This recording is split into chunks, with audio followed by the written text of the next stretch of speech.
This piece isn't actually advice, it's satire. It pretends to teach you how to be miserable in order to expose the everyday habits that quietly keep people unhappy. It works by inversion.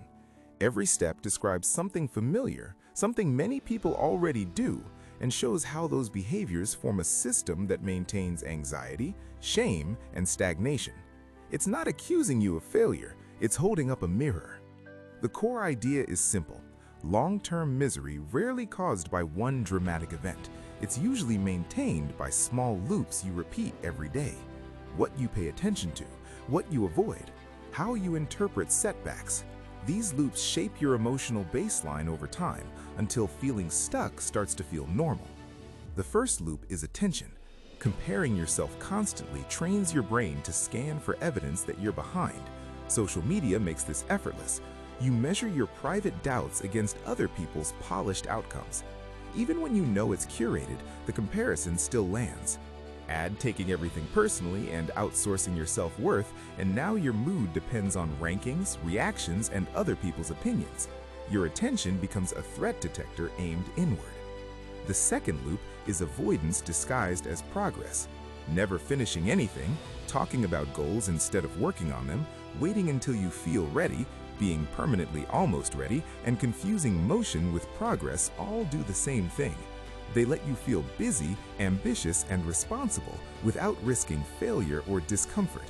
You get the dopamine of starting and planning, but you never get the confidence that comes from finishing. Guilt accumulates quietly in the background. The third loop amplifies pain. Rumination takes a normal negative experience and replays it until it becomes an identity statement. Making comfort the goal shrinks your world because anything that challenges you starts to feel dangerous. Never asking for help keeps problems isolated and heavier than they need to be. None of these create new pain, they just make sure pain never resolves. Then there's the neglect of foundations. Treating your body like it's irrelevant ignores how much mood, focus, and resilience depend on sleep, movement, and basic care. Keeping the wrong people close normalizes stagnation and drains energy. When your physical and social supports weaken, everything else becomes harder, and avoidance feels even more justified. What makes the piece land is that these habits reinforce each other. Comparison lowers confidence, low confidence increases avoidance, avoidance creates guilt, guilt fuels rumination, rumination drains energy, low energy makes real action feel impossible. So you stay busy, stay quiet, and stay stuck. Over time, this feels less like a pattern and more like who you are. The quiet implication is that none of this is permanent.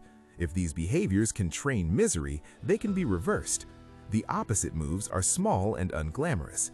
Compare less and track your own progress. Finish tiny things. Do the work before you talk about it. Start before you feel ready. Treat your body like it matters. Choose people who don't punish growth. Let discomfort be part of the deal. Ask for help early. The point isn't to fix all 13 steps at once. It's to recognize 2 or 3 that felt uncomfortably familiar. Awareness alone interrupts the loop. This text doesn't say you're broken. It says you're running a system that produces exactly the result you're getting. And systems can be changed one habit at a time.